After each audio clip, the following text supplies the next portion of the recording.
It's a powerhouse for better mood, more energy, and overall well-being, and you'd better take care of it. What are we talking about today? Gut health. My name is Kendra Hann, fitness and nutrition specialist, here again with Jamie Woodle, integrative nutrition health coach and master of health science education. Today we're going to dive into the microbiome, its role in our health, what harms it, and how to restore it to optimal well-being. So, Jamie, what is the gut microbiome and why is it so important? Well, our microbiome is basically an environment within specifically our colon where we have, you might call them little bugs. Some people don't like that term.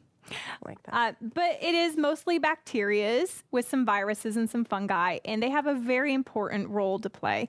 Now, where we get our microbiome is through natural childbirth, when they're crawling around, putting hands in their mouth. Breast milk, when they're chewing on things, and just general exposure over your lifetime really helps to determine your microbiome. Also, the things that you eat, but we'll get into that later. The role of the microbiome is to help you break down the foods that you eat so you can get the nutrients out of them. They also play a big part of the immune system by helping to fight off bad bugs. Also, research is finding that the microbiome plays a huge part in gene expression. And what I mean by that is, let's say maybe there's an autoimmune disease that runs in your family, but you may get it, you may not. And for the longest time, they thought it was a bit of a roulette. Maybe you get it, maybe you don't. But what they're finding is that the microbiome has a huge part to play in whether you do eventually develop these autoimmune disease that may be in your genetic code. So what part does inflammation play, if any, when it comes to gut health? A very critical role. So this inflammation happens in our gut from two reasons. One is you may be eating foods that are inflammatory by nature. This would be seed oils. Fried foods. Yes. You go to a restaurant, you have some French fries fried in canola oil, something just naturally very anti-inflammatory because the omega-6 content is higher than the omega-3 content. And sugary foods, too, are also a problem with inflammation. They do cause a lot of inflammation. And that leads me to part two is through the things that you eat, you can develop an unbalanced microbiome. And the word for this is dysbiosis. It basically means an unhealthy gut. Your gut is not functioning. These bugs in your colon are not in the correct ratios to work at their optimum levels. So having your microbiome be in a correct balance is imperative to good health, because when you have an unbalanced, unhealthy microbiome or dysbiosis, it leads to things like leaky gut, which is also known as intestinal permeability. And this is where the barrier that keeps the contents of the gut and your bloodstream separate. And what happens is when your microbiome isn't healthy, it's supposed to protect that barrier so that things don't get through to the bloodstream. But when your microbiome is unhealthy, maybe you don't have enough of the right kind of bugs, this wears down and becomes weak, and things can begin passing through. And that's where you start to develop low systemic inflammation from foods getting through or bacterias. And this eventually can lead to a host of issues. It sounds like this is a self-perpetuating thing, that once the inflammation starts or the gut microbiome is unbalanced, that it just keeps contributing to itself until you're able to get control of it again. What causes the dysbiosis in a person initially? What's the catalyst for that? Usually it's a lifetime of dietary choices and antibiotic use. So antibiotics, as life-saving as they can be, there was a period of time where they were really overprescribed and people were taking them for even things like viruses. Well, the problem is that with repeated use, they go in and they kill the good and the bad bacteria. And this really weakens your microbiome and causes the leaky gut that we discussed. So it's important to note, you might say, well, what is a correct ratio? What is a healthy gut? What does that look like? Well, when it comes to the bacteria specifically in the gut, they like to put them under two main umbrellas. One are called Bacteroidetes and the other are called Firmicutes. When we think balance, we think equal. Well, they're finding that our microbiome in a healthy person who doesn't have dysbiosis, The bacteroidetes are much more abundant than the firmicutes. Well, what happens based on the things that we eat is the firmicutes can start to overpopulate the bacteroidetes, and that's where the problem begins. So how does this happen? How do the bacteroidetes lessen? How do the firmicutes get to be overabundant? It's all through what we feed them. They eat what we eat. They like to eat a lot of those unhealthy fats. They like to eat sugar, and that is a lot of what the standard American diet is: processed food, sugar, fried foods, and that's how they become overabundant. Whereas the bacteroidetes, they eat proteins and fiber from vegetables, polyphenols, the colorful compounds that make up the different colors of vegetables. And so you can see how that dysbiosis really would affect most of the population. What steps can you take to restore that balance for this vital part of our well-being? Well, I would start with something that is well known as the 4 R's of gut health, and that is remove, replace, repair, reinoculate.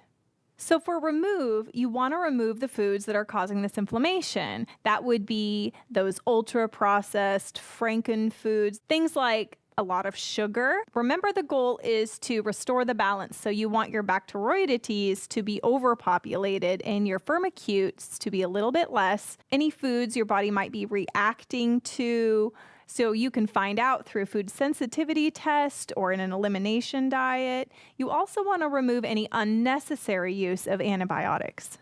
Something else that's often overlooked that you might consider addressing would be invasive organisms. And these include things like Candida, which is a form of yeast that really thrives on a high carb, high sugar diet, and also parasites.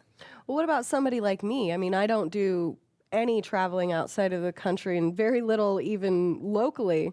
Do I need to be worried about parasites as well? Well, I think that's a personal choice for everyone, but we are really exposed to parasites if you have pets, if you garden, if you enjoy sushi. I do. Or rare steak?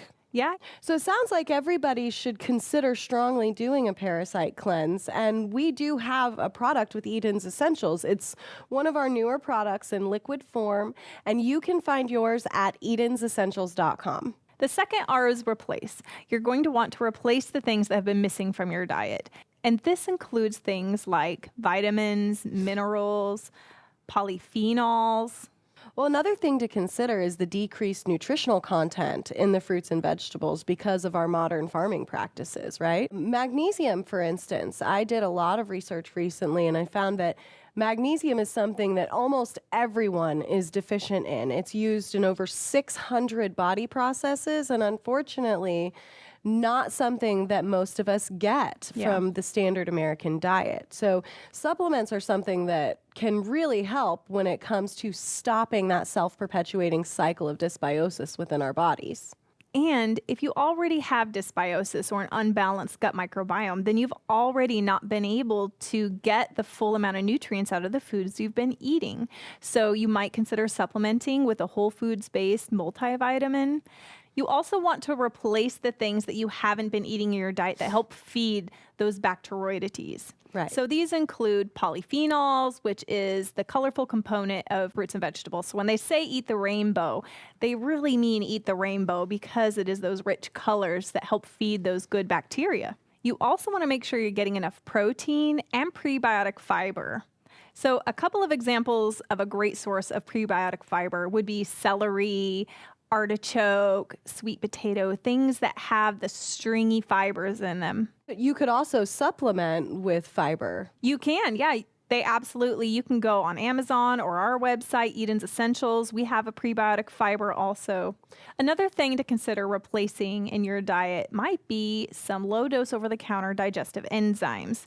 They tend to find as people age, we aren't as effective at fully breaking down the foods we're eating. So you might consider if over-the-counter low-dose digestive enzymes is something that would be beneficial for you.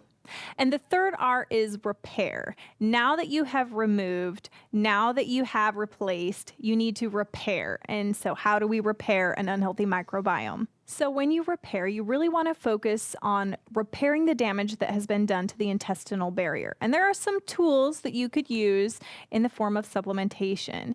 Things you might look into include slippery elm, marshmallow root, aloe, prebiotic fiber. Even certain vitamins make a huge impact on the health of that barrier, and those include A, C, D, vitamin E, even zinc, glutamine, quercetin, and even collagen. Now we're to the reinoculate stage. So reinoculating is reintroducing those healthy live cultures to your body so that you can rebuild that gut microbiome in the way that it was meant to exist. This is where you bring in reinforcements like probiotics and fermented foods. I will say that this was something that my children gave very little pushback on, introducing things like kimchi, which Jamie had reintroduced me to, sauerkraut, which has always been something we've used in our diet, kefir, yogurt with those live cultures. And if it's on a shelf in the middle of the grocery store, it's probably not what you really need, even if it is a fermented food, right? Yes, absolutely. And that's because in order to be shelf stable, they go through something called the pasteurization process. Well, that kills a lot of the microbes so that that food doesn't continue to ferment and go bad over time. So what you're really going to be looking for is those live culture foods that you can find in the refrigeration section. And you're going to want something more powerful than just a yogurt. You're going to want something like kefir, the kimchi, the sauerkraut that you mentioned as well. And another way you can reinoculate is with probiotics. This is really tough for a lot of people because there isn't a standard regulation on probiotics. So how do you know if your probiotic is effective? How do you know what to look for? Well, although we don't have a lot of testing on each product to know how it impacts, how effective it is, there are some things that you should look for if you are wanting to do a probiotic. And this includes finding a probiotic in a delayed release capsule. You also want it to include prebiotics. Now, prebiotic is the food that the probiotics like to eat. This helps keep them thriving while they sit in the capsule. You also want to find one that has a wide variety of microbes. When you look on the bottle and it says 35 billion microbes, it's talking about the total estimated number of microbes in there. But what you should be looking for is the number of different strains. So when you flip it around to the back, you're going to be wanting to look for a wide variety. These might be different lactose, different bifidos, and I would look for something that has even at least 14, 15 different kinds of microbes in it. I can't get my kids to take one of these probiotics that you swallow, but they will do fermented foods. So we have tried a little of everything. There was a time when every single night we would rotate through. And so maybe Monday it's kimchi and we'd have a couple bites of kimchi. The next day it might be sauerkraut. And on the third day it's kefir, and we'd just keep rotating through. And let me tell you, my kids were not a fan of sauerkraut night. They liked kefir night. And so that is the one I found that they're more willing to take on a regular basis. One thing to remember is that it takes your body time to heal. So while you're practicing your 4 R's, be patient. Give your body time to repair any damage that may exist. We are all out of time for today. So if you have any questions, comments, or specific topics that you would like to hear us discuss on Return to Eden, send us an email. You can reach us at info@edensessential.com. Follow us on Facebook, Instagram, and TikTok, or visit us at edensessentials.com. Thanks so much for joining us today, and we hope you have a blessed day.